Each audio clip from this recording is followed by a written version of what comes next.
جیڑا تکدا ایک واری او تکدا ہی جاندا اے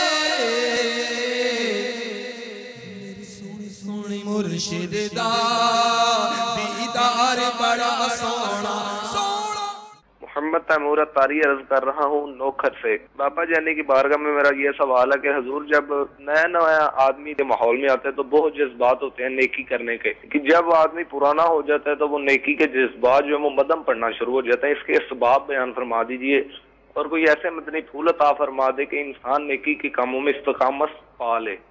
جزاک اللہ خیرہ، حضور مغفرت کی دعا فرما دیا کرے۔ السلام علیکم ورحمۃ اللہ وبرکاتہ۔ وعلیکم السلام ورحمۃ اللہ وبرکاتہ۔ مشہور روایت ہے کہ وہ حضرت سیدنا حنظلہ رضی اللہ تعالیٰ عنہ کہتے جا رہے تھے حنظلہ منافق ہو گیا۔ صدیق اکبر رضی اللہ عنہ ملے، ان سے کہا حنظلہ منافق ہو گیا۔ انہوں نے نہیں، حنظلہ منافق نہیں ہوا۔ فاروق اعظم نے بھی یہی فرمایا، حنظلہ منافق نہیں ہوا، لیکن نہیں، حنظلہ منافق ہو گیا۔ تو یہ روتے ہوئے بارگاہ رسالت میں حاضر ہوئے، حنظلہ منافق ہو گیا۔ پھر سرکار صلی اللہ تعالیٰ علیہ وسلم نے مدنی پھول ارشاد فرمائے۔ وجہ یہ بتائی کہ یا رسول اللہ ہم آپ کی بارگاہ میں حاضر ہوتے ہیں صلی اللہ تعالیٰ علیہ وسلم، تو بڑا جذبہ ہوتا ہے، روتے ہیں دھوتے ہیں، خوف طاری ہوتا ہے عذاب سے، اور یہ جب بال بچوں سے ملتے ہیں تو وہ کیفیت جاتی رہتی ہے۔ تو میں سمجھا کہ میں منافق ہوئے، سرکار نے نہیں تو منافق نہیں ہوئے صلی اللہ تعالیٰ علیہ وسلم۔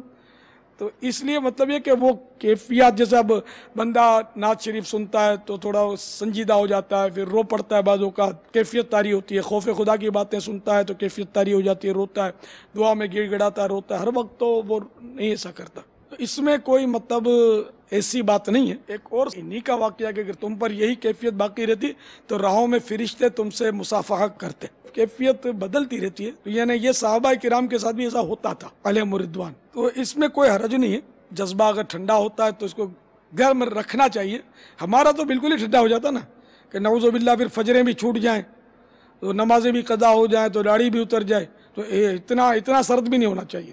یہ سرد نہیں ہو گیا، یہ تو الٹا مطلب وہ جہنم کے انگارے جمع کرنے والا جذبہ ہو گیا۔ تو اس کو برقرار رکھنے کے لیے اپنے آپ کو مدنی کاموں میں مشغول رکھنا چاہیے، اور مدنی قافلوں کا سفر کبھی نہ ترک کریں۔ ہر مہینے کم از کم 3 دن مدنی قافلوں میں سفر کریں تو انشاءاللہ بیٹری بھی آپ کی چارج ہو جائے گی، اور مدنی انعامات روزانہ فکر مدینہ کر کے اس کی خانہ پوری کرتے رہیں۔ تو اس طرح انشاءاللہ آپ کوشش کریں گے، دعائیں بھی کرتے رہیں گے، تو آپ کے جذبات جو ہیں انشاءاللہ اس پر استقامت حاصل ہوگی انشاءاللہ جل جلالہ۔ خالی ہاتھ پر ہاتھ رکھ کر بیٹھے رہیں کہ مجھے استقامت نہیں ملتی، تو پھر اس کا کیا حل؟ کچھ ہاتھ پیر تو مارنا پڑے۔ بیمار ہو گیا بندہ، مجھے ٹھیک نہیں ہوتا، میں دوا کر، وہ دوا نہیں، میں ٹھیک نہیں ہوتا، دوا تو کڑوی کھانی پڑے گی، انجیکشن بھی لگوانا پڑے گا، آپریشن بھی کروانا پڑے گا، جیسی ضرورت ہے علاج کی تو علاج کرو گے تو پھر ٹھیک ہوگا نا۔ اگرچہ اللہ تعالیٰ بغیر علاج کے بھی ٹھیک کرنے پر قادر ہے، اور جو علاج لاکھ کرے